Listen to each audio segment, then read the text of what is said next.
الحمد للہ رب العالمین والصلاة والسلام علی سید الانبیاء والمرسلین سیدنا محمد وعلی آلہ واصحابہ اجمعین اما بعد۔ حضرات گرامی، آج جس موضوع پر گفتگو کرنی ہے وہ انہی مسائل میں سے ایک مسئلہ ہے کہ جن کے بارے میں اسلام پر اور مسلمانوں پر اعتراض کیا جاتا ہے، اور یہ دکھانے کی کوشش کی جاتی ہے کہ اسلام نے جو ظلم کے الگ الگ طریقے اختیار کیے، انہی میں سے ایک ظلم یہ بھی تھا کہ کسی انسان کو پکڑ کر اس کو غلام بنا لیا جاتا تھا۔ لیکن میں چاہوں گا کہ اس موضوع کو دو تین قسطوں میں، دو تین نشستوں میں مکمل کروں، چونکہ ایک بہت بڑا موضوع ہے، اور یہ دیکھنے کی کوشش کریں کہ کیا مسلمانوں کو اس کا جواب دینا ضروری ہے، اور مسلمانوں کو اتنے ڈیفینسو مائنڈ سیٹ کے ساتھ کیوں جانا چاہیے، خصوصاً اس مسئلے پہ، چونکہ اس مسئلے میں اگر الزام رکھنا ہے تو سب سے پہلے ان لوگوں پر رکھنا چاہیے جنہوں نے دنیا میں غلامی کا، سلیوری کا نظام شروع کیا اور غلاموں کو بالکل جانوروں کی سطح پہ رکھا۔ اس کے مقابلے میں ہم اسلام کو دیکھتے ہیں تو اسلام نے غلاموں کے حقوق بتائے پہلے نمبر پہ کہ اگر جنگ میں قیدی آتے تھے، مسلمانوں کے پاس کوئی ایسا نظام نہیں تھا کہ کسی ایک جیل میں رکھ کر بیت المال سے ان کے اوپر خرچ کیا جائے، بلکہ ان کو لوگوں میں تقسیم کر دیا جاتا تھا تاکہ ان لوگوں پر خرچ کرنا بھی آسان ہو، ان کی دیکھ ریکھ کرنا بھی آسان ہو، اور ایک شکل یہ تھی کہ ان کو پھر سے واپس بھیج دیا جائے، آزاد کر دیا جائے۔ لیکن یہ طریقہ کسی بھی طرح صحیح نہیں ہوتا کہ جنگ میں جو لوگ پکڑے جائیں ان کو دوبارہ چھوٹ دی جائے کہ وہ دوبارہ سے پھر لڑنے کے لیے آئیں۔ تو زمانے کا جو طریقہ کار تھا یا آج جو طریقہ کار ہے اسی کے مطابق عمل ہوتا تھا، لیکن غلاموں کے حقوق بتا دیے گئے کہ ان کے ساتھ بالکل آزاد لوگوں کی طرح رحم دلی کا، مہربانی کا معاملہ کیا جائے۔ پھر یہ کہ ان سے ایسے کام نہ لیے جائیں جو ایک انسان انجام نہیں دے سکتا جب تک کہ اس کو بڑی مشقت نہ اٹھانی پڑے۔ اسی طرح سے فضیلت بیان کر دی گئی کہ جتنا آزاد کیا جائے اتنا زیادہ ثواب ہے، اور اسی لیے صحابہ میں لوگوں نے، کسی نے 10، کسی نے 100، کسی نے 500 اور ہزار غلام آزاد کیے۔ تو غلاموں کو آزاد کرنے کا پورا نظام بنایا گیا۔ کئی مسئلوں میں جو کفارہ دیا جاتا ہے، کفارے میں غلام کو آزاد کرنے کا بھی ایک حصہ رکھا گیا، قسم کے کفارے میں، قتل کے کفارے میں، طلاق کی ایک خاص قسم ہوتی تھی زہار، اس کے کفارے میں غلام کی آزادی کو بھی کفارے کے طور پر رکھا گیا۔ میں اس موضوع پر بعد میں گفتگو کروں گا تفصیل سے انشاءاللہ قرآن و حدیث کی روشنی میں، کہ اسلام نے ہی رفتہ رفتہ دنیا سے غلامی کا نظام ختم کیا۔ جن مسلم بادشاہوں نے بہت ساری کنیزیں رکھی، بہت ساری داشتائیں رکھی ہوں، یا بغیر نکاح کے بہت ساری عورتیں اپنے پاس رکھتے تھے، ان کی ذمہ داری اسلام کے اوپر نہیں ہے۔ اسلام نے ان کو یہ حکم نہیں دیا تھا۔ سب سے بڑی بات یہ ہے کہ ہر مسلمان حاکم کی، ایک عام انسان کی کوئی بھی بات ہو، اس کا کوئی بھی کام ہو، اس کی ذمہ داری اور جواب دہی اسلام کی نہیں ہے۔ ایسے بہت سے مسلمان ہیں جو اسلامی مزاج کے خلاف کام کرتے ہیں، اسلامی تعلیمات کے، جن الزام اسلام پر آتا ہے۔ تو سب سے پہلے ہم یہ دیکھنے کی کوشش کریں کہ جو تہذیبیں اسلام سے پہلے گزری ہیں، ان تہذیبوں میں، ان مذاہب میں، ان ملکوں اور قوموں میں غلامی کا کیا نظام تھا۔ پھر یہ دیکھیں کہ اسلام نے غلامی کے خاتمے کے لیے کیا کیا طریقے اختیار کیے، ایک کے بعد ایک۔ پھر جب تک غلامی کا دور جاری تھا تو اسلام نے غلاموں کو کیا حقوق دیے، کیا رائٹس ان کو دیے. تو آج ہم صرف اس پہلے حصے پر بات کریں گے کہ اسلام سے پہلے غلامی کا جو نظام دنیا میں جاری تھا، اور یہ سوال ہمیں مہذب دنیا سے کرنا چاہیے کہ انہوں نے لوگوں کو غلام کیوں بنایا تھا. غلامی کا مطلب نوکری کرنا یا کسی کے یہاں خادم بننا صرف نہیں ہوتا ہے. جو ملازمتیں ہوتی ہیں، کوئی کسی کے تابع ہوتا ہے، اس میں انسان کو انسان کا حق، انسان کا درجہ دیا جاتا ہے. لیکن غلامی سے مراد یہ ہوتا ہے کہ ایک انسان دوسرے انسان پر بالکل اسی طرح سے قبضہ کر لے، اس کا مالک بن جائے جیسے انسان کسی بھی چیز کا مالک بنتا ہے. کسی جانور کا مالک بن جائے، کسی اور چیز کا، گھر میں اس کے جتنے سامان ہیں بالکل سامان کی طرح اس کا وہ مالک بن جائے، اور پھر اس غلام کو جو جیتا جاگتا انسان ہے، جس کے پاس دل ہے، دماغ ہے، سمجھ ہے، ہاتھ پیر ہے، اب گویا کہ اسے ایک اسٹیچو سمجھ لینا چاہیے کہ اس کی اپنی کوئی حیثیت نہیں، اس کی اپنی کوئی مرضی نہیں ہے. اس کی مرضی وہی ہے جو اس کے آقا کی اور اس کے مالک کی مرضی. کوئی بھی کام وہ کرنا چاہ رہا ہے اس کو پوچھنا پڑے گا. اگر وہ کوئی چیز خریدنا چاہ رہا ہے، اگر آقا نے اجازت دی تو خرید سکتا ہے. کچھ بیچنا چاہ رہا ہے، اس کے پاس کوئی چیز ہے تو بیچ نہیں سکتا ہے. نکاح نہیں کر سکتا ہے. اگر اجازت سے نکاح کر لیا تو پھر اس کو طلاق نہیں دے سکتا بغیر اجازت. تو بے شمار ایسی چیزیں ہیں. وہ کسی کے یہاں نوکری نہیں کر سکتا، اور اگر اجازت سے اس نے کوئی دولت کما بھی لی تو اس دولت کا، اس پیسے کا وہ مالک نہیں. مالک اس کا مالک، اس کو خود اپنے مال پر بھی ملکیت حاصل نہیں. اسی طرح سے اگر وہ کوئی چیز مانگنا چاہے، کچھ ڈیمانڈ کرنا چاہے، جیسے آج اپنے حقوق کے بارے میں جہاں بھی جمہوریت ہے اور ڈیموکریسی ہے، وہاں کنسٹیٹیوشن کے مطابق حق دیا گیا ہے، پروٹیسٹ کا حق دیا گیا ہے، اور اپنی بات، اپنی رائے رکھنے کا حق دیا گیا ہے. لیکن ان لوگوں کو کسی طرح کا کوئی حق نہیں تھا. انہیں جتنا بھی ستایا جائے، مارا جائے، پیٹا جائے، وہ کہیں جا کر فریاد نہیں کر سکتے تھے، شکایت نہیں کر سکتے تھے، اور اپنے بارے میں کوئی بات، بالکل جیسے گونگے بہرے جانور ہوتے ہیں اور ان کو کوئی بھی بات سکھائی نہیں گئی اللہ تعالیٰ کی طرف سے کہ وہ اپنی بات کہہ سکیں، تو ان کو شاید وہ احساسات ان کے اندر ویسے نہ ہوں جیسے کہ انسان کے اندر ہوں. ظاہر ہے وہ بھی جاندار ہیں، لیونگ تھنگ ہے، ان کے اندر بھی احساسات ہیں، لیکن انسان کو جو اس سے تکلیف ہو سکتی ہے اس کا اندازہ نہیں کیا جا سکتا. لیکن افسوس کہ غلامی کا مسئلہ ایسے ہی تھا. تاریخ کے جس مسئلے میں بھی غلامی کا آغاز ہوا ہو، اگر ہم جو ہمارے پاس موجودہ تاریخ ہے اس کو ہم پڑھتے ہیں تو ہسٹری میں ہمیں یہ ملتا ہے کہ جو رومن سویلائزیشن تھی، رومن تہذیب تھی، رومی تہذیب، ان میں سب سے پہلے غلامی کا تذکرہ ملتا ہے. تقریباً 200 BC سے 200 قبل مسیح سے اگلے 200 سال،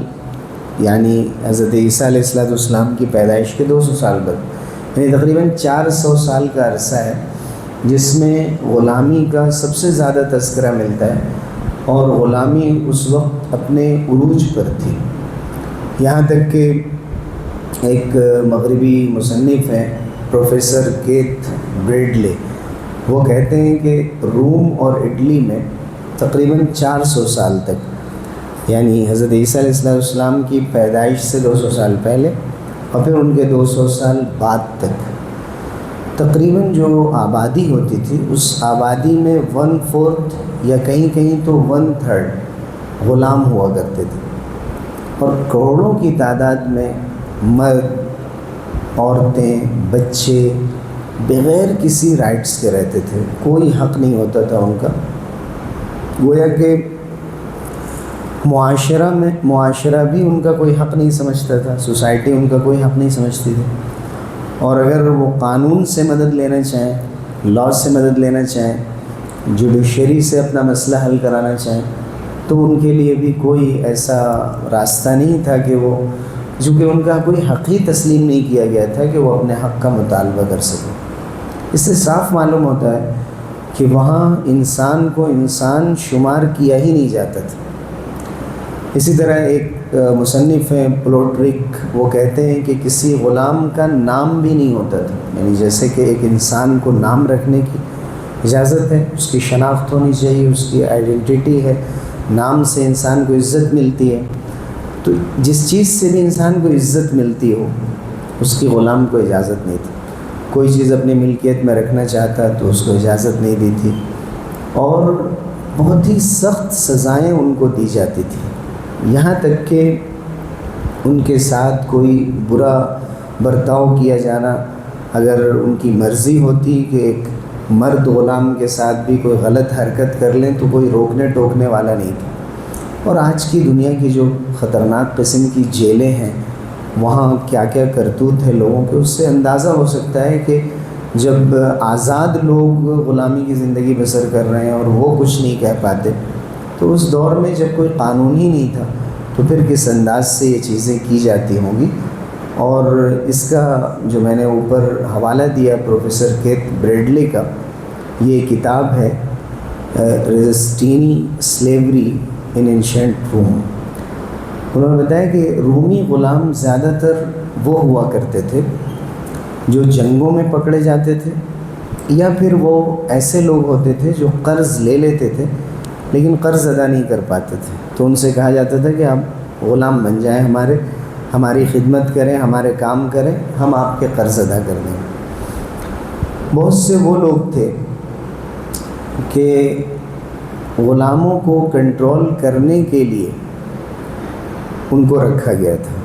کہ آپ ان کے لیے ہتھکڑیاں اور بیڑیاں اپنے پاس رکھیں، کوئی غلام بھاگنے نہ پائے، یہاں تک کہ اگر وہ سونے کے لیے جا رہے ہیں، نیند میں ہیں، تو اس حالت میں بھی ان کو پیروں میں بیڑیاں ڈال دی جائیں، ہاتھوں میں ہتھکڑیاں ڈال دی جائیں، زنجیریں ڈال دی جائیں کہ وہ بھاگ نہ سکیں۔ اس سے آگے کی بات یہ تھی کہ اگر مالک چاہتا تو کسی دوسرے مالک سے یہ بات کرتا کہ میں اپنے غلام کو لاتا ہوں، تم اپنے غلام کو لاؤ، اور ہم دونوں کے درمیان کشتی لڑاتے ہیں، یا دونوں کے درمیان ہم کسی بھی قسم کا خطرناک مقابلہ کرواتے ہیں، اور بالکل اس طرح سے ان کو لڑایا جاتا تھا کہ ایک آدمی کا مرنا یقینی ہوتا تھا، یعنی یہ طے تھا کہ دو غلام میں سے ایک کو مرنا ہے، تبھی ایک کی جیت دوسرے کی ہار ہوتی تھی، اور اس میں لوگوں کو مزہ آتا تھا، ان کی تفریح ہوتی تھی۔ یا ایک طرف غلام ہوتا تھا، دوسری طرف کوئی وحشی درندہ ہوتا تھا، اس کے ساتھ اس کو بھڑا دیا جاتا تھا، اور اس کے لیے باقاعدہ غلاموں کی تربیت کی جاتی تھی کہ اس طرح سے تمہیں یہ کرتب دکھانا ہے اور یہ کھیل دکھانا ہے، اور جو تماشائی ہوتے تھے وہ مزے لیتے تھے اور ان کی کوئی فیس بھی نہیں ہوتی تھی۔ اس کے خلاف ایک دو مرتبہ پروٹیسٹ کی کوشش کی گئی لیکن ناکام رہی۔ اگر ہم بالکل اینشنٹ گریس کی بات کریں، قدیم یونان کی، تو قدیم یونانی معاشرے میں ایک پورا طبقہ تھا جو ہیلوٹس کے نام سے موجود تھا، اور زیادہ تر اس میں غلام تھے۔ یہ وہ لوگ تھے کہ جو کھیتی کرتے تھے، اور کھیتی کے لیے بھی ان کے پاس اپنی زمین نہیں تھی، دوسروں کی زمین میں جو بٹائی پہ کھیتی ہوتی وہ کیا کرتے تھے، اور جب فصل تیار ہوتی تھی، کھیتی کٹتی تھی، تو ان کو زیادہ بڑا حصہ زمینداروں کو دے دینا پڑتا تھا، جاگیرداروں کو دے دینا پڑتا تھا۔ یہ پھر ساری محنت کر کے خالی ہاتھ ہو جاتے تھے، تو ان کو اپنے گزر بسر کے لیے قرض لینا پڑتا تھا۔ جب یہ قرض لیتے تھے تو پھر ان کو غلام بنایا جاتا تھا، کیونکہ جس سے بھی آپ نے قرض لیا ہے آپ اس کے غلام ہیں۔ اور ایتھنز جیسے شہر میں، یونان میں، ایک ایسا وقت بھی گزرا ہے جس میں اگر 2100 سٹیزنز تھے، عام لوگ، تو اس میں تقریباً 4,60,000 غلام تھے، یعنی 4,60,000 اگر غلام تھے تو صرف 2100 عام لوگ تھے، عام شہری تھے۔ غلاموں کو اپنے آقاؤں کو خوش کرنے کے لیے سب کچھ کرنا پڑتا تھا، جیسا کہ ہم نے ابھی چند مثالیں آپ کے سامنے پیش کی۔ اسی طرح اگر چائنا میں دیکھیں یا جو بھی ممالک ایسے ہیں جو کنفیوشس کی تعلیمات سے متاثر ہیں، جیسے کہ کوریا ہے، جاپان ہے، ان میں بھی غلامی کی پوری ایک تاریخ ہے، لیکن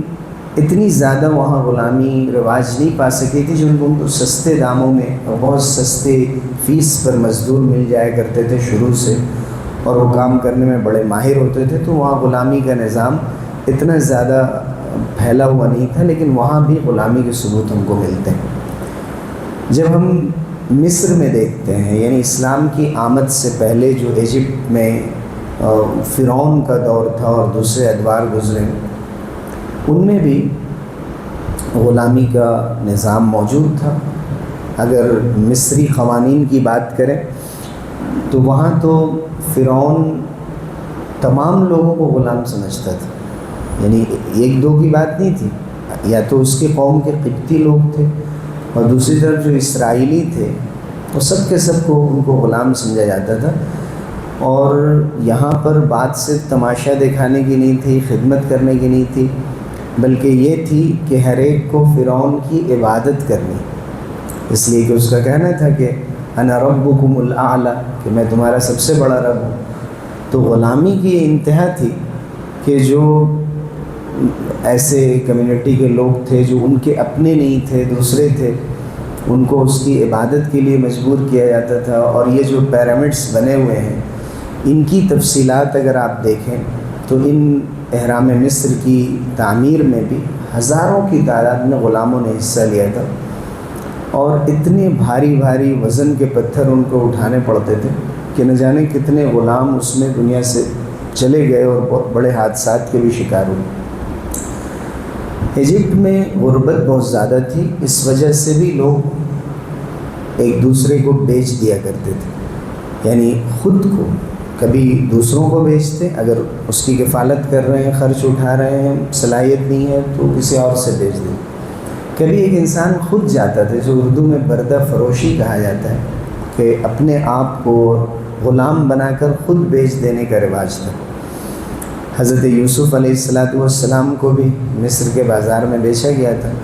اور کہا جاتا ہے کہ مصر کی تاریخ میں سیدنا یوسف علیہ السلام وہ پہلی شخصیت ہیں ایک ایڈمنسٹریٹر کی حیثیت سے، جنہوں نے وہاں اس رواج کو ختم کیا اور بہت سے غلاموں کو انہوں نے آزادی عطا کی تھی۔ اب ہم آتے ہیں عربوں میں غلامی کی طرف، چونکہ اسلام وہیں سب سے پہلے آیا۔ غلاموں کا طبقہ عرب میں بھی بہت حقیر ترین طبقہ تھا، وہاں بھی ان کی کوئی حیثیت نہیں تھی، اور عرب میں زیادہ تر غلام افریقہ سے لائے جاتے تھے۔ کچھ ایسے غلام بھی رکھے جاتے تھے جو سفید رنگت والے ہوں، جو وائٹ ہوں بلیک کے ساتھ ساتھ، کیونکہ اگر بلیک کو رکھتے تھے وہ رات میں ایک واچ مین کے طور پر یا کسی اور طریقے سے، تو جو گورے غلام ہوتے تھے جو عام طور سے عراق اور شام کے بازاروں میں ملتے تھے، ان کو نخاس کہتے تھے اس بازار کو۔ ابھی بھی آپ دیکھیں گے لکھنؤ میں، حیدرآباد میں نخاس کے نام سے بازار کا ثبوت ابھی بھی ملتا ہے، جو بھی نوابی علاقے رہے ہیں۔ تو اصل میں یہ عربی لفظ ہے نخاس، اور نخاس کے معنی ہی ہوتے ہیں غلاموں کا بازار۔ تو وہاں جو غلاموں کا بازار لگتا تھا، وہاں سے گوری رنگت کے غلاموں کو لایا جاتا تھا تاکہ وہ مہمانوں کو کھانا کھلا سکیں، ان کی خدمت کر سکیں، ان کو محفلوں کے لیے رکھتے تھے۔ اسی طرح سے ان غلاموں کی جو خرید و فروخت ہوتی تھی وہ بالکل ویسے ہی جیسے عام چیزیں بازار میں ملتی ہیں، اور ایک قانون انہوں نے آپس میں خود بنا رکھا تھا کہ اگر غلام سے کوئی غلطی ہو جائے اور آقا طے کر لے کہ میں اسے معاف نہیں کروں گا، وہ معاف کرنے کو تیار نہ ہو، اور کسی طرح سے بھی موت سے کم سزا دینے پہ تیار نہ ہو، تو یہ طے تھا کہ اس کو موت کی سزا ملے گی اور اس کو کوئی روک بھی نہیں سکتا تھا، اس لیے کہ کوئی قانون ہی نہیں تھا ان کے بارے میں، یہ عرب کی سرزمین میں ہو رہا تھا۔ اسی طرح جو آقا ہے، جو مالک ہے، اگر کنیز ہے، اگر باندی ہے، ایک عورت غلام ہے، تو ایسی صورت میں اس کو پوری طرح آزادی حاصل تھی کہ وہ اس سے جیسا چاہے سلوک کرے. صرف اسی صورت میں اس کو آزادی ملتی تھی کہ اگر اس کی خود آقا کہیں اس کی شادی کرا دے. اور یہ بھی ہوتا تھا کہ آقا اپنی باندیوں سے عصمت فروشی کروایا کرتے تھے، ان کی عزت کو بیچا کرتے تھے، نیلام کرتے تھے. سورہ نور میں بھی اس کی طرف اشارہ کیا گیا کہ صرف چند پیسوں کے لیے تم اپنے غلاموں اور باندیوں کو غلط کاموں میں مبتلا مت کرو، اور جو بھی ان کو نفع ہوتا تھا اور غلط راستے سے وہ پیسے کماتی تھیں وہ سب آقا کا حصہ ہوتا تھا اور وہ لیتی تھی. اسی طرح سے یہ بھی عام بات تھی کہ کوئی بھی کنیز یا باندی ہے اور کسی کی ملکیت میں ہو، وہ اپنی مرضی سے اپنے کسی بھی دوست کے پاس اس کو بھیج دے اور اس کے ساتھ غلط سلوک کر لے تو اس پر بھی کوئی روک ٹوک نہیں تھی. اسی طرح سے عربوں میں جتنے بھی لڑائی جھگڑے قبائل کے درمیان ہوتے تھے تو ان جنگوں میں جو لوگ فتح پاتے تھے تو وہ صرف دوسری قوم کے جنگی قیدیوں کو صرف غلام ہی نہیں بناتے تھے، بلکہ بچوں کو بھی، عورتوں کو بھی بالکل غلاموں کی طرح ان پر قبضہ کیا جاتا تھا اور ان کو اپنے پاس رکھا جاتا تھا. ہندوستان میں جہاں ٹی وی پہ آئے دن وہ ڈیبیٹس عام طور سے ہو رہی ہیں جو ویسٹرن دنیا میں بہت پہلے ہو چکی ہیں اور آج بھی ہو رہی ہیں، لیکن ان کو بہت دیر سے یہ چیزیں معلوم ہوئی اور انہوں نے کبھی نہیں دیکھا کہ امبیڈکر نے اور پھولے نے اور ان لوگوں نے جو کتابیں لکھی ہیں اس میں دکھایا ہے کہ انڈیا میں کیسی غلامی تھی. غلام گیری کے نام سے ہندی میں پوری کتاب موجود ہے. تو بس فرق یہ تھا کہ یہاں غلام کو غلام نہیں کہا گیا تھا بلکہ شودر کہا گیا اس کو. گوتم بدھ نے ہندو مت کی اصلاح کی، ہندوازم کی گوتم بدھ نے اصلاح کی تھی، اسے جو غلط چیزیں ان میں تھیں ان کو ختم کیا تھا. تو گوتم بدھ نے جو ہندو سوسائٹی میں اصلاحات کی تھی ان سے معلوم ہوتا ہے کہ یہاں غلامی کا کانسیپٹ تھا، اور گوتم بدھ نے لوگوں کو نصیحت کی تھی کہ ان سے ذرا رحم دلی کے ساتھ اور ان کے اوپر شفقت کرتے ہوئے ان سے کام لیا جائے. ایسے ہی جو ان کے یہاں آواگمن کا عقیدہ ہے کہ ایک روح دوبارہ آتی ہے اور انسان دوبارہ جنم لیتا ہے اور اسے یہ کہتے ہیں کہ یہ مکافات عمل ہے، یہ انسان کے اپنے عمل کا بدلہ ہوتا ہے. تو اگر کوئی شودر ہے، کوئی غلام ہے، تو اس کا مطلب ہے کہ پچھلے جنم میں اس نے کوئی برا کام کیا تھا، اس کی وجہ سے اس کو اس جنم میں غلام بن کر رہنا پڑ رہا. تو یہاں جو طبقاتی نظام تھا، یہاں جو نظام تھا جاتی واد کا کہ کوئی بڑا ہے کوئی چھوٹا ہے، برہمن سب سے اوپر ہوتے تھے اور شودر جو بالکل پیر سے پیدا ہوتے ہیں بھگوان کے، تو ان کے لیے یہ طے کر لیا گیا تھا کہ جس طرح روم میں، یونان میں غلاموں پر مظالم ڈھائے گئے تھے، اسی طرح کا ظلم ہندو معاشرے میں شودروں پر کیا جا رہا تھا اور آج بھی کیا جا رہا ہے. آج آدیواسیوں پر، دلتوں پر کیا جا رہا ہے اور جتنے بھی SC/ST کے لوگ ہیں ان پر کیا جا رہا ہے مختلف ناموں سے. آج قانون کے دائرے میں لا کر کیا جا رہا ہے، ان کو گمراہ کیا جا رہا ہے. اور آپ دیکھیے کہ اگر ایک قانون پارلیمنٹ میں پاس نہیں ہو پاتا ہے 12 سالوں میں، تو ہمارے جو پرائم منسٹر ہیں وہ اس قدر بے چین ہو جاتے ہیں کہ پورے نیشن سے ایڈریس کر دیتے ہیں اور اس میں کوئی بات ہی نہیں ہوتی، صرف اس لیے کہ جن کو غلام بنانا چاہ رہے ہیں ان کو نہیں بنا سکتے. تو یہ بھی غلامی کی بدترین شکلیں ہیں. نام بدل گئے ہیں لیکن جو تصور ہے، جو کانسیپٹ ہے، جو اس کے پیچھے جو برہمنیت ہے، جو منوواد ہے، جو سوچ ہے کہ ایک طبقے کو دبا کر رکھا جائے، اور یہی کوشش سچر کمیٹی کی رپورٹ ہو اور اس کے بعد جو مسلمانوں کے حالات ہیں، یہی کوشش ہے کہ مسلمانوں کو بھی پوری طرح سے غلامی میں لگا دیا جائے. تو منوسمرتی جو ان کی منو کی لکھی ہوئی قانون کی کتاب ہے اور برہمنوں کے لیے وہ ان کے وہ فقہ کی اور مسائل کی کتاب ہے، اس میں یہ لکھا ہوا ہے، ایک خاص اشلوک ہے اس کے اندر کہ بادشاہ کا فرض ہے کہ شودر کو برہمن کی خدمت کے لیے آرڈر کرے، اس کو حکم دے. اگر شودر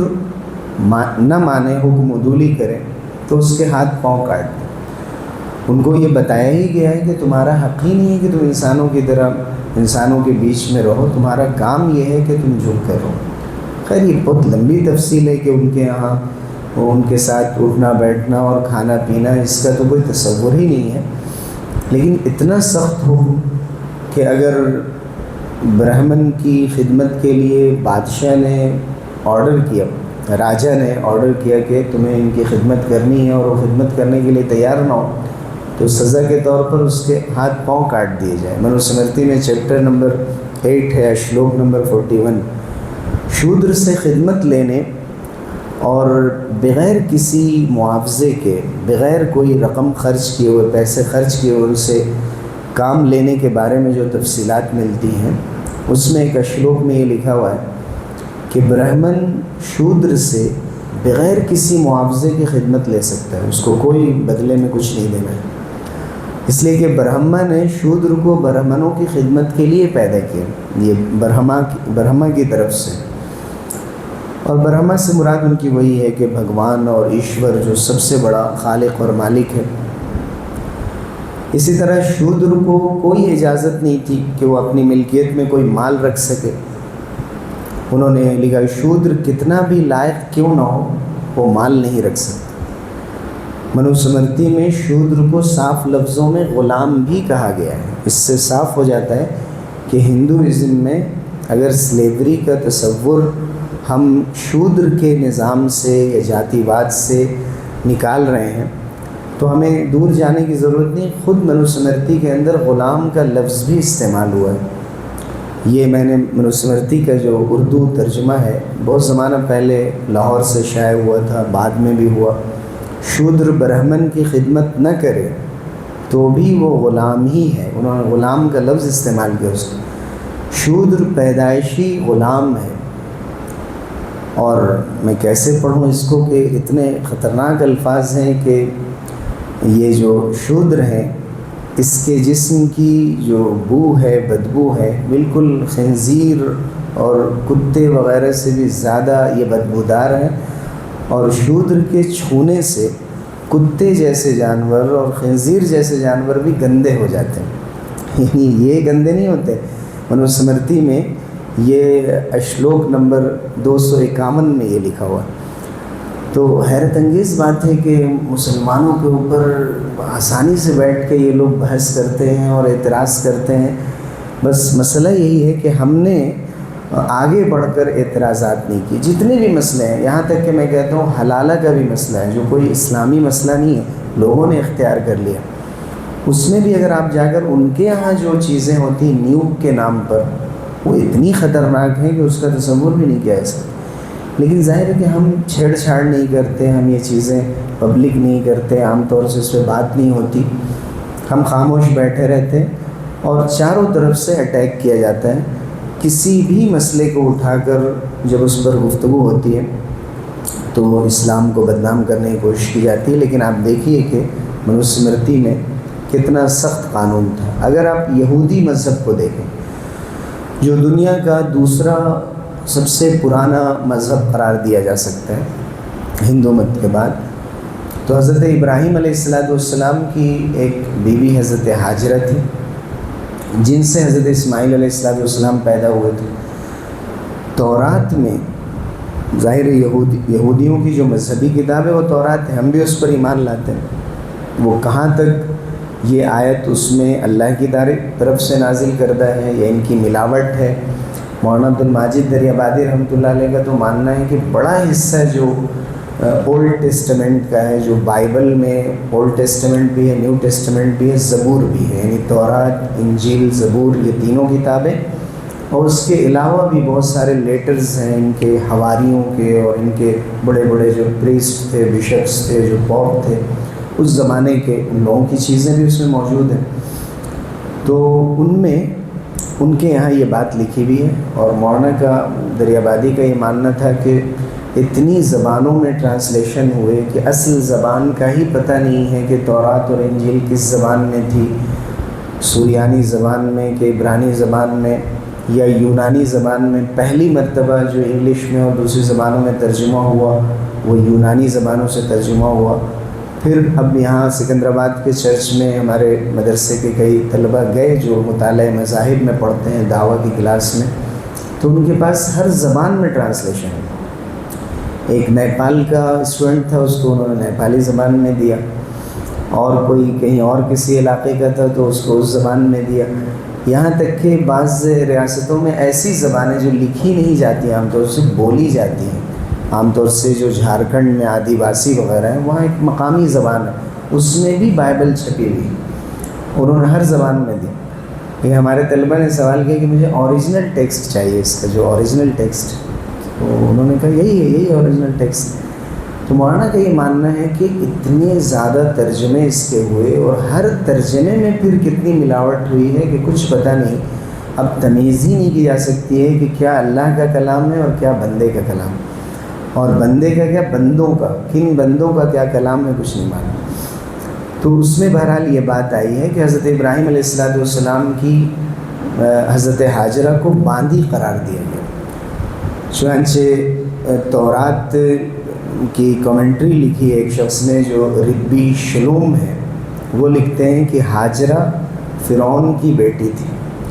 فرعون نے جب سارہ کی کرامات کو دیکھا، جو حضرت ابراہیم علیہ السلام کی دوسری بیوی تھی، حضرت اسحاق کی جن سے پیدائش ہوئی، تو اس نے یہ کہا کہ اس کے گھر میں یعنی ابراہیم کے گھر میں لونڈی اور باندی بن کر رہنا کسی اور دوسرے کے گھر میں بیوی بن کر رہنے سے بہتر ہے، چونکہ حضرت ابراہیم کی بیوی جو سارہ ہیں وہ بہت ہی اچھی خاتون ہے،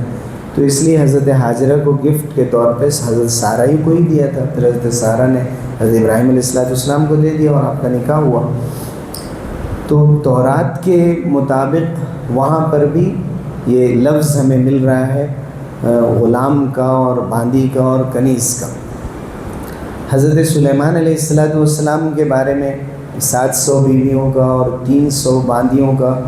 تورات میں ذکر موجود ہے۔ میں انبیاء علیہ السلام کے بارے میں ان کے بیان کو کوئی اہمیت نہیں دے رہا ہوں، ہمارے پاس قرآن و حدیث میں بیانات موجود ہیں، صرف یہ بتا رہا ہوں کہ یہودیت میں کیا کانسیپٹ تھا غلامی کے بارے میں، غلاموں کا کیا تذکرہ ملتا ہے، اس تعلق سے یہ حوالہ ہم نے پیش کیا۔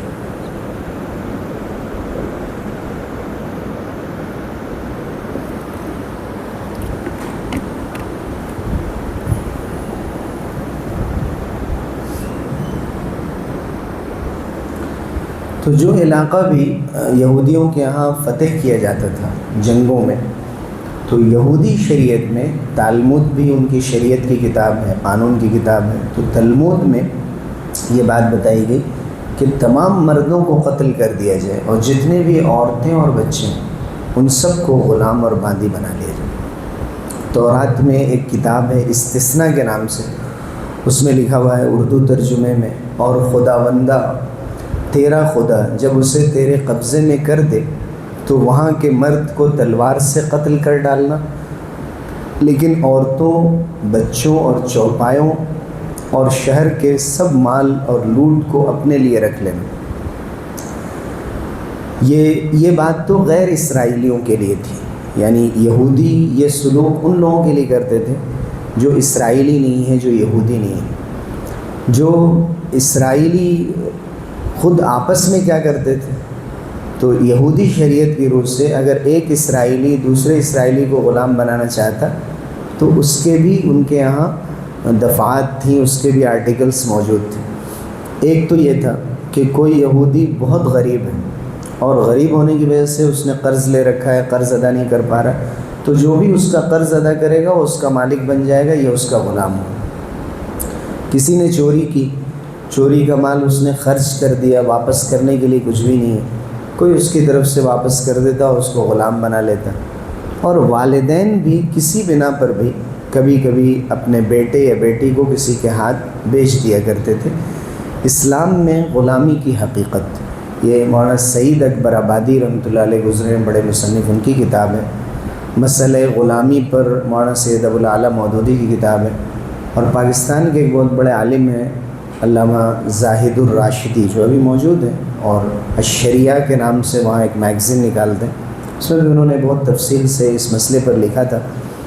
تو یہ آخری بات اسی میں جو سعید اکبر آبادی کی کتاب ہے اس میں نقل کی گئی۔ اگر ہم کرسچینٹی میں دیکھیں تو عیسائی مذہب کے بارے میں الگ سے قانونی طور پر کچھ جاننے کی ضرورت نہیں، چونکہ شریعت وہی تھی عیسائیوں کی بھی جو یہودیوں کی تھی، یعنی انجیل کوئی شریعت، قانون، فقہ اور مسئلے مسائل کی کتاب نہیں ہے۔ اصل جو کتاب ہے عیسائیوں کے لیے بھی وہ تورات ہے، جو یہودیوں کی کتاب ہے، یعنی حضرت موسیٰ علیہ السلام پر جو نازل ہوئی تھی۔ لیکن اندازہ یہ ہوتا ہے کہ ان کے یہاں بھی غلامی کا نظام قائم تھا، خصوصاً جب چرچ کا نظام قائم ہوا تو غلامی کے مسئلے پہ جب بھی ان کے یہاں بحث ہوئی کہ ہم اس مسئلے کو ختم کر دیں، تو یہاں پر اس موضوع پر چرچ نے، کلیسا نے، وہاں کے جو پادری ہوا کرتے تھے، انہوں نے کبھی توجہ نہیں دی۔ وہ کہتے ہیں کہ اس کو کوشچن میں لانے کی ضرورت ہی نہیں ہے، جیسے نظام چل رہا ہے ویسے چلتا رہنا چاہیے۔ اسی طرح بعد کے دور میں جب غلامی کی بات سامنے آئی اور پرزور انداز سے لوگوں نے بحث کی، تو سینٹ آگسٹائن کا کہنا ہے کہ غلامی خدا کے نزدیک کوئی جرم نہیں ہے، بلکہ اس نے اسے گناہ کی ایک سزا کے طور پر مقرر کیا۔ کوئی جرم نہیں ہے، اگر غلامی کا نظام ہے تو جسے بھی غلام بنایا گیا ہے اس نے کوئی غلطی کی ہوگی یا کوئی پاپ کیا ہوگا، کوئی گناہ کیا ہوگا، جس کی بنا پر اسے غلام بنائے گا۔ اور اسی دور میں شہنشاہ شارلمین کے عہد میں سلاؤ، ایک پوری قوم تھی سلاؤ کے نام سے، اور اتنا زیادہ ان کو غلام بنایا گیا کہ کہا جاتا ہے کہ اسی سے یہ سلیو کا لفظ، غلام کے لیے جو انگریزی میں لفظ استعمال ہوتا ہے، اسی قوم کے نام سے یہ لفظ نکلا ہے، یعنی پوری قوم تھی جو مشہور تھی غلامی کے اعتبار سے۔ اسی طرح سینٹ ایمبروز غلامی کا پرزور حامی تھا، اور ہمیشہ اس کا یہ ماننا تھا کہ غلاموں کو غلامی کی حالت میں رہنے کی وجہ سے یہ فائدہ ہوتا ہے کہ ایک غلام جب جھک کر رہتا ہے آزاد لوگوں کے سامنے تو اسے صبر کرنا آتا ہے، اسے دشمنوں کو معاف کرنا آتا ہے، اس کے اندر عاجزی اور ہیوملٹی پیدا ہوتی ہے، اور یہ وہ خوبیاں ہیں جو یسوع مسیح کے اندر تھیں، جو عیسیٰ علیہ السلام کے اندر تھیں۔ تو ان خوبیوں کو اگر اختیار کرنا ہے، اگر حضرت عیسیٰ علیہ السلام کے نقش قدم پر چلنا ہے، تو سب سے بہتر طریقہ یہ ہے کہ غلامی کا راستہ ہے۔ لیکن افسوس کہ انہوں نے خود اپنے کو غلام بنانا پسند نہیں کیا۔ پھر ان کے یہاں جو اوریجنل سن کا تصور ہے عیسائیت میں، حضرت آدم علیہ السلام اور حوا نے جو جنت میں درخت سے کھایا تھا، درخت سے جو چیز بھی کھائی وہ بہرحال جو پھل تھا یا جو وہاں کا اناج تھا، تو اسے یہ اوریجنل سن مانتے ہیں کہ یہ اصلی گناہ ہے اور یہ ازلی گناہ ہے، یہ گناہ ایک لعنت ہے، ہمیشہ کے لیے انسان کے ساتھ لگ گئی۔ یہ گناہ اسی وقت معاف ہوتا ہے جب یسوع مسیح کو مانا جائے، اور یسوع مسیح نے کفارے کے لیے اپنے آپ کو صلیب پہ چڑھا دیا تھا، اور فادر نے سن کو، یعنی اللہ نے اپنے بیٹے عیسیٰ کو اسے شہید کروا دیا، قتل کروا دیا، تاکہ جو خمیر میں انسان کے وہ گناہ چلا آ رہا ہے آدم کا، وہ ختم ہو جائے۔ تو ان کا کہنا تھا کہ یہ جو اوریجنل سن ہے انسان کے اندر، تو انسان اس قابل ہی نہیں ہے کہ وہ آزاد رہ کر اپنے گناہوں کو معاف کرا سکے، تو بہتر یہ ہے کہ غلامی کی زندگی گزاری جائے۔ لیکن یہ ان لوگوں کو سمجھانے کے لیے کہتے جو غلام ہوا کرتے تھے۔ آج بھی اس کی بہت ساری شکلیں نظر آتی ہیں کہ کام ایسے جو مجرمانہ کام ہوتے ہیں، غلط کام ہوتے ہیں، وہ معاشرے کے انتہائی کمزور ترین طبقے کے بچوں سے لیے جاتے ہیں، اور اپنے بچوں کے لیے اس چیز کو قبول نہیں کیا جاتا۔ اسی طرح کلیسا نے بھی، یعنی چرچ نے بھی، معاشرے میں جو تفاوت تھا، طبقاتی تفاوت، کوئی بڑا ہے، کوئی چھوٹا ہے، کوئی آزاد ہے، کوئی غلام ہے، اس کو باقی رکھا، اور اس میں یہ تعلیم دی گئی کہ برابری کوئی چیز نہیں ہے، لیکن ایکولیٹی اور مساوات کے لیے، جیسے آج نعرہ دیا جاتا ہے آزادی کا، مساوات کا، عورتوں کے حقوق کا، لیکن اس کی روشنی میں اور اس کے پس پردہ ان کا استحصال کیا جاتا ہے اور ان کے ساتھ کھیل جاری رہتا ہے۔ تو جہاں پر یہ نظام بنایا گیا کہ برابری کے حقوق دیے جائیں، وہیں پر یہ اس بات کی اجازت دی گئی کہ اگر کوئی جبراً کسی کو غلام بنا لے تو دوسرا آدمی اس کو مجبور نہیں کر سکتا۔ اس میں اس نظام کی وجہ سے بہت سے مسلمان بھی قیدی ہوئے، یہودی بھی قیدی ہوئے، اور اگر اسپین کی تاریخ آپ پڑھیں تو آخری دور میں جس طرح یہودیوں کو اور مسلمانوں کو جو سزائیں دی گئی ہیں وہ بہت ہی خطرناک قسم کی ہیں۔ ان سزاؤں کے لیے جو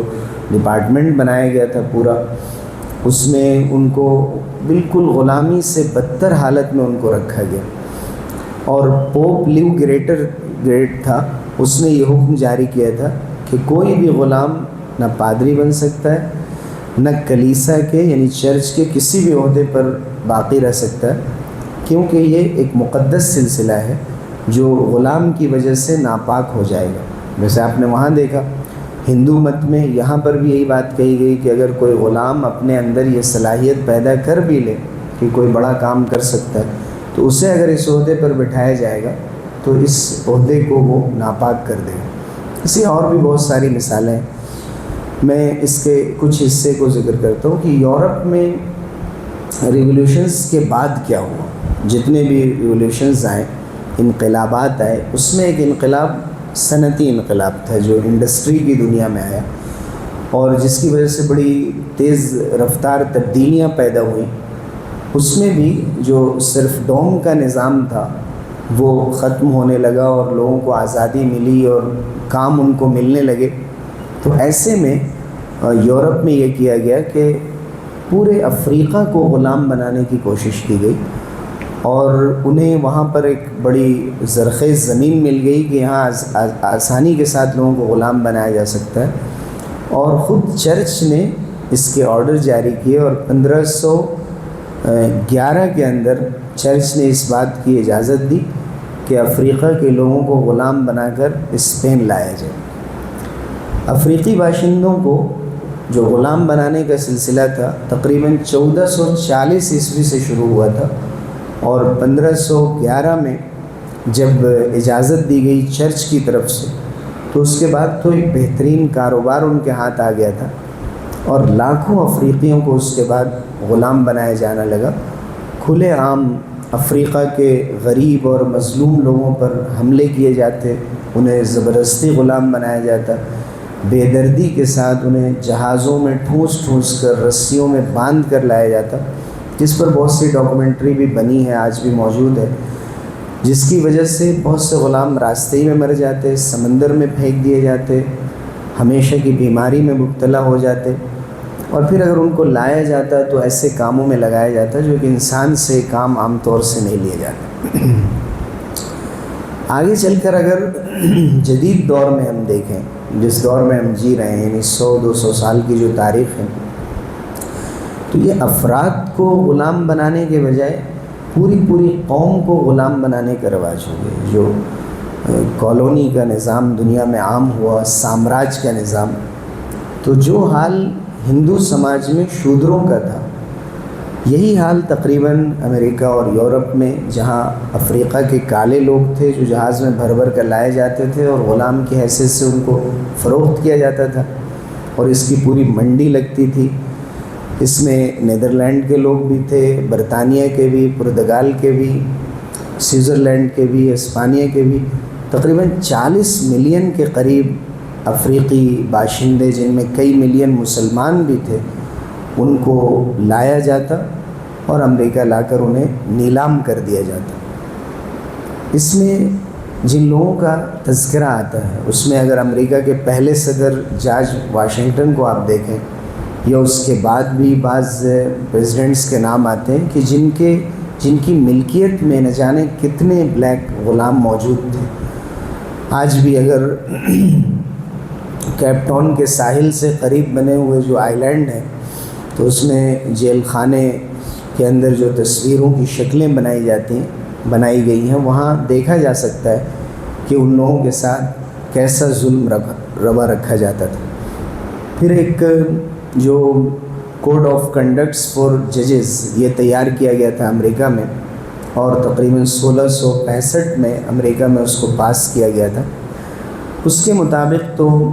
ایسے قوانین آئے بلیک اور وائٹ کے درمیان تفریق کرنے کے لیے کہ نہ ایک دوسرے سے یہ مصافحہ کر سکتے ہیں، نہ ان کی آپس میں شادی ہو سکتی ہے، نہ ایک جگہ یہ کھانا کھا سکتے ہیں، نہ ان کو ایک ساتھ تعلیم حاصل کرنے کی اجازت ہے، نہ ان کو کوئی ٹائٹل اپنے نام کے ساتھ لگانے کی اجازت ہے، جیسے کہ ان سفید فام لوگوں کو اجازت دی گئی، لیکن جو سفید فام لوگ ہیں وہ سر اور مسٹر اور مسز اور میڈم استعمال کر سکتے ہیں، لیکن ان کے لیے کوئی اجازت نہیں دی گئی۔ اور پھر جو ساؤتھ افریقہ میں اتنا بڑا انقلاب آیا، ہم سب اس سے واقف ہیں، لیکن اس سے پہلے پوری دنیا میں یہ نظام جاری رہا۔ پھر اجتماعی غلامی کو اگر آپ دیکھیں تو افراد کی غلامی کا سلسلہ بھی کچھ بہت پہلے ختم نہیں ہوا ہے، بلکہ جب مغرب نے پوری قوم کو غلام بنانے کا نسخہ دریافت کر لیا ہے، اس کے بعد پھر افراد کو غلام بنانے کی ضرورت نہیں رہی کہ ایک ایک آدمی کو غلام بنایا جائے، بلکہ پوری قوم کو غلام بنائے جانے لگے۔ چنانچہ ہم یہ دیکھتے ہیں کہ قانونی طور پر آہستہ آہستہ غلامی کا خاتمہ کیا جانے لگا، چونکہ انہوں نے اپنی کالونیاں بنائی۔ پورے ایشیا کو اگر آپ دیکھیں تو اس میں سے اکثر حصہ یا تو امریکہ کا یا برطانیہ کا یا فرانس کا غلام رہ چکا ہے۔ غلامی کی شکلیں بدل گئیں، لیکن اپنے ارادے اختیار کی کوئی حیثیت نہیں۔ چنانچہ 1865 میں امریکہ میں غلامی کے خاتمے کا فیصلہ کیا گیا، اور اسی طرح جب یہ فیصلہ آیا ہے تو عوام نہیں بلکہ بڑے پڑھے لکھے لوگ اور بڑے عہدیدار اس سے بڑے ناراض بھی ہوئے۔ برازیل میں 1888 میں غلامی کو ممنوع قرار دیا گیا، اور نیپال میں تو ابھی تک 1926 تک غلامی کا سلسلہ چل رہا تھا۔ پھر 1949 میں 1949 میں UN کی جنرل اسمبلی نے دنیا بھر میں غلامی کی مکمل ممانعت کر دی کہ کسی کو غلام نہیں بنایا جا سکتا، جس کے بعد قانونی طور پر اب ایک انسان دوسرے کو غلام کی حیثیت سے نہیں رکھ سکتا، لیکن انسانوں کی تجارت مختلف انداز سے اور قوموں کو غلام بنانے کا سلسلہ اور پھر الزامات لگا کر دوسروں کو دفاعی پوزیشن میں لانے کا جو سلسلہ ہے یہ آج بھی جاری ہے۔ اور سب سے بڑا کام اور ظلم جو کیا گیا ہے وہ اسلام اور مسلمانوں کے ساتھ کیا گیا ہے کہ اب مسلمان اس پوزیشن میں ہیں کہ ان پر الزامات کا ایک لامتناہی سلسلہ ہے جو ان کے پیچھے لگا دیا گیا اور ان کو جواب دینے کی پوزیشن میں لایا گیا، اور جواب سے بھی ان کو مطمئن کرنا ضروری ہے۔ اگر وہ مطمئن نہیں ہوئے تو ہمارا جواب نہیں ہے۔ تو ہمیں یہ چاہیے کہ جب بھی اس موضوع پر کسی سے گفتگو ہو تو ہمیں اس موضوع پر اور ریسرچ کرنا چاہیے کہ اسلام سے پہلے اور اسلام کے آنے کے بعد مسلمانوں کے دائرے سے ہٹ کر دنیا میں جہاں کہیں بھی جو حکومتیں کام کر رہی ہیں، جو تہذیبیں ہیں یا تھیں،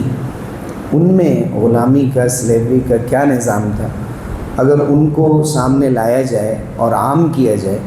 تو پھر ضرورت نہیں رہ جاتی کہ مسلمان اپنی صفائی دے اور بتائے۔ بس ایک سوال رہ جاتا ہے جس پر میں آئندہ 1-2 ہفتوں میں گفتگو کروں گا کہ اسلام نے آتے ہی اس نظام کو بالکل ختم کیوں نہیں کر دیا؟ یہ سوال عام طور سے تو یہ چیز بہت سے مسائل میں ہو سکتی ہے۔ اس پوری سوسائٹی میں غلامی کا نظام جاری تھا، وہ اس سے مانوس تھے اسی طرح سے جیسے شراب کو اسلام نے اچانک سے ختم نہیں کیا۔ دوسرے اور بہت ساری چیزیں، سود کو تقریباً 9 سال کے بعد ختم کیا گیا، یعنی مدینے میں ریاست قائم ہونے کے 9 ہجری میں جا کر سود کی حرمت کا اعلان کیا گیا۔ ایسے بہت سارے مسائل ہیں۔ اور اگر عورتوں کو جو تقسیم کیا جاتا تھا، اگر تقسیم کرنے کے بعد یہ کہا جاتا کہ صرف خدمت آپ لے سکتے ہیں، اور تقسیم کرنے کی ہم نے وجہ یہ بتائی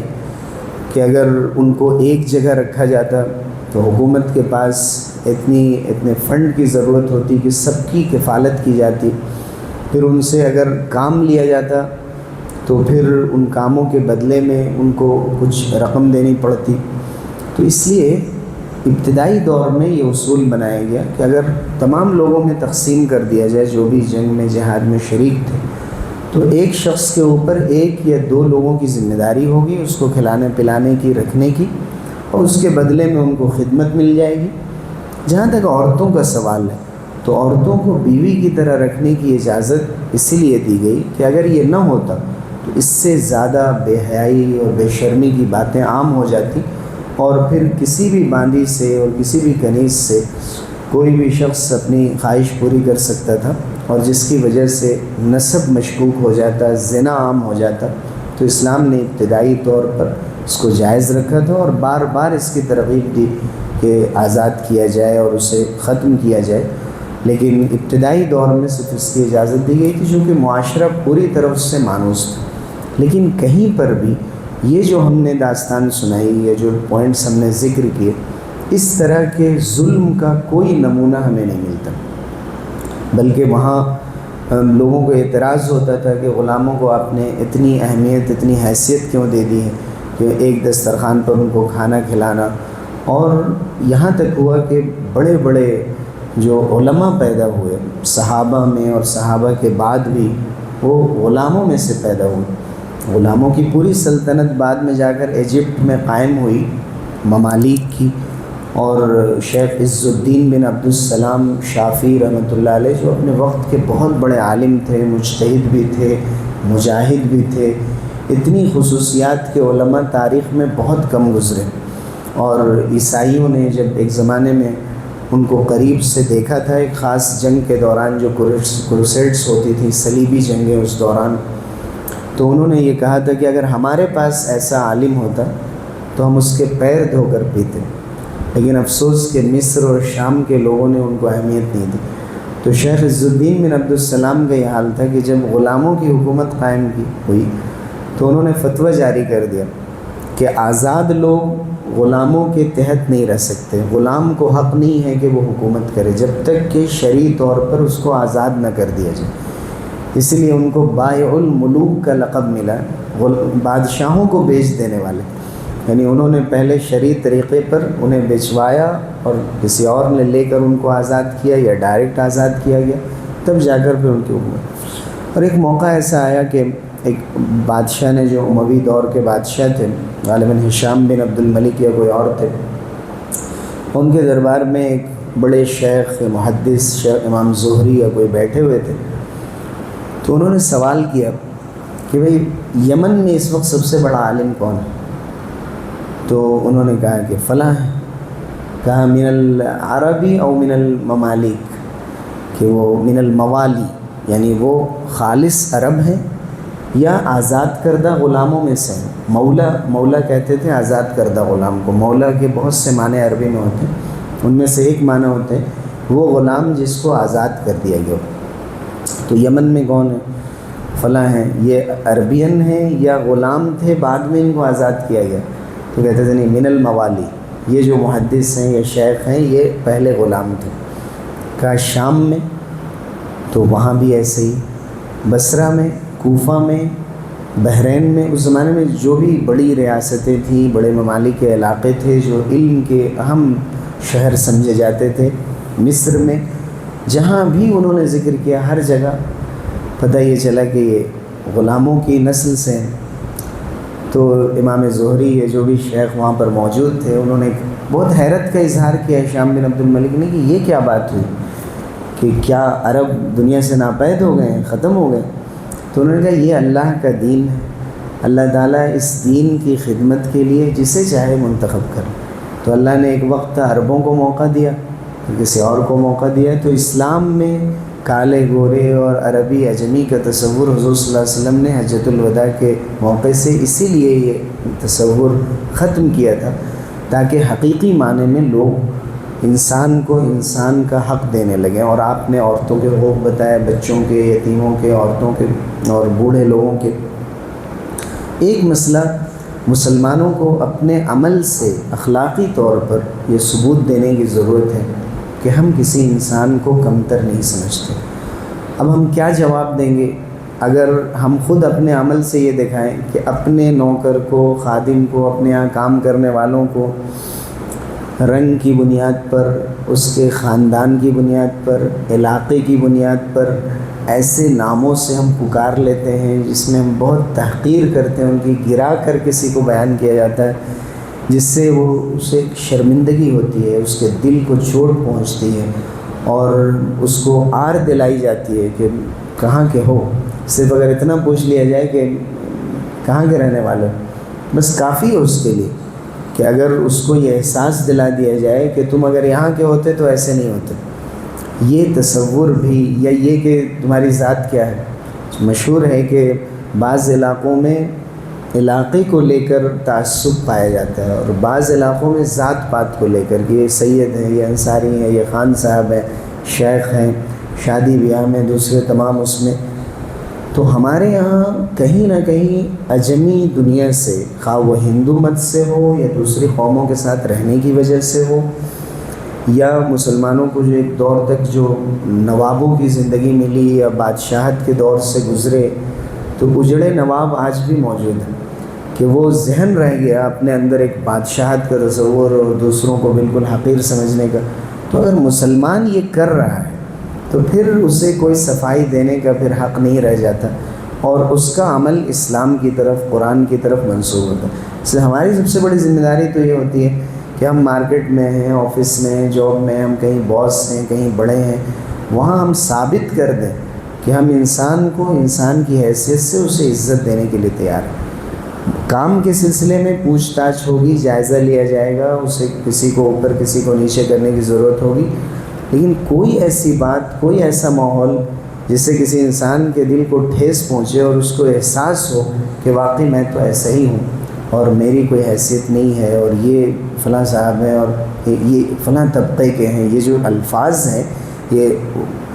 لوور مڈل کلاس اور اپر مڈل کلاس، اور تو ہمارے یہاں بھی یہ بولے جا رہے ہیں، اور جو ایلیٹ لوگ ہیں اور فلاں ہیں. یہ طبقاتی نظام ہے. ہم اپنے پڑوسی ملک میں دیکھتے ہیں کہ یہ کہہ کر آر دلایا جاتا ہے، جو لبرل لوگ ہیں جب ڈیبیٹ میں بیٹھتے ہیں تو ہمیشہ مذہبی لوگوں سے آپ نے یہ سنا ہوگا، صاف طور پہ علماء نہیں کہتے، حفاظ نہیں کہتے، مذہبی لوگ کہتے ہیں. یہ مذہبی لوگ یہ کہنا ایک بہت بڑی گالی ہو گئی، اتنا گرا کر اور اتنی حقارت کے ساتھ اس کو کہتے ہیں کہ گویا کہ ایک غلامی اور آزادی کے جو تصورات تھے وہ ملازمتوں میں بھی داخل ہو گئے. یعنی کوئی تاجر ہے تو وہ اپنا خود ذمہ دار ہے، لیکن اگر کوئی ملازمت کر رہا ہے تو کسی نہ کسی طرح غلامی کے، سلیوری کے ایلیمنٹس یہاں آ جاتے ہیں اور ان کا اظہار ہوتا ہے. کئی مرتبہ ایسے ویڈیوز آتے ہیں جن میں ایک بڑا چھوٹے کو، ایک استاذ ایک شاگرد کو، یا کوئی ذمہ دار اپنے کسی خادم کو اس بے دردی کے ساتھ مار رہا ہوتا ہے یا اس کی تحقیر کر رہا ہوتا ہے، اور نام آتا ہے مسلمان کا. تو ہماری سب سے پہلی اور بڑی ذمہ داری تو یہ ہے کہ ہم اپنی طرف سے اپنے گھر میں آنے والی بہو، اپنے گھر میں آنے والے داماد، نئے لوگ، مہمان، کسی سے ہماری ملاقات، تو ہر جگہ عزت نفس کا خیال رکھنا سب سے زیادہ ضروری ہے کہ ہر شخص کا اپنا ایک اس کا احترام ہے، اس کے حدود ہیں، ان کا خیال رکھتے ہوئے پھر معاملات کیے جاتے ہیں. تو زیادہ اسلامی اخلاق کا ایک تعارف بھی ہوتا ہے، اور پھر ہمیں ان تمام موضوعات پر بات کرنے کا حق بھی حاصل ہوتا ہے. اللہ تعالیٰ ہمیں دوسرے تمام شعبوں کی طرح ان شعبوں میں بھی اصلاحات کی توفیق سے نوازے. آمین. وآخر دعوانا الحمدللہ. کوئی سوال ہے تو آپ کر لیں.